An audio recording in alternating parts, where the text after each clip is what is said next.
In this demo, I'll be managing a network security group or an NSG using the Azure portal. A network security group you can think of as being similar to a basic packet filter. So essentially, you can create rules to determine what traffic should be allowed in or out of either a virtual machine network interface or into or out of a subnet. So that means then, of course, you can associate a network security group with one of those items. So the first thing we'll do here in the portal is pull up our All Resources view where we can filter the type, which is currently set to all types of resources being displayed. We can filter it so that we're only looking at network security groups or NSGs. Here next to network security group, we have a 3 in parentheses, which tells us we have 3 of them. Okay, I'll click apply. So now all we're looking at are network security groups. While you can create a network security group, as we will do here manually, take note that some resource creation wizards will also create a network security group by default unless you specify otherwise, such as when we create virtual machines, which is why we have these network security groups created here. But this becomes also a planning as well as an administrative issue. Do we need a network security group for each virtual machine? Well, certainly for some special cases where a virtual machine needs very specific network traffic allowances or denials, then yes, you could have a network security group tied just to the VM, specifically to the VM's network interface.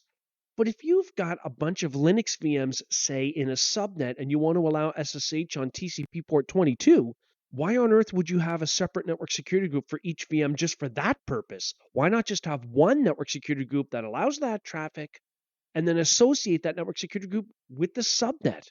So you have to think very carefully about the scope of virtual machines and their network traffic requirements.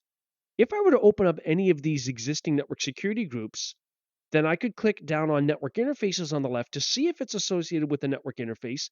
This one is associated with an Ubuntu Linux virtual machine network interface. We even see the private IP address of that interface. If I click subnets, this particular network security group is not associated also with subnets, only with the network interface. And if we were to click on inbound security rules, we would have a list of all of the security rules for that particular network security group. What's important to take note of here is that we have default rules which we can hide. There's a hide button or a show button for the default rules up at the top. It's also important to take note the rule priority number within the network security group. For example, we've got a rule with a priority value of 300, which allows traffic to TCP port 22 from any source to any destination. In this case, the destination is going to be what this is associated with. The network security group is associated with one network interface. But the point is that the priority of 300 is a rule that gets checked before rule 65,000, which gets checked before rule 65,001, and so on. When we have a match on a rule, that rule will be put into effect. It will apply to the traffic, and no further rule processing occurs.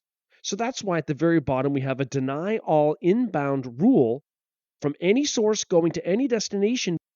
It's got a value of 65,500. Every other rule is checked first. If there's no match, then the traffic is denied from an inbound direction. The same type of thing is true for outbound security rules in that you can have numerous rules to control traffic leaving either the associated network interface for a VM or the subnet, and the priority numbers work the same. It can be based on a specific port or protocol with a specified source and destination.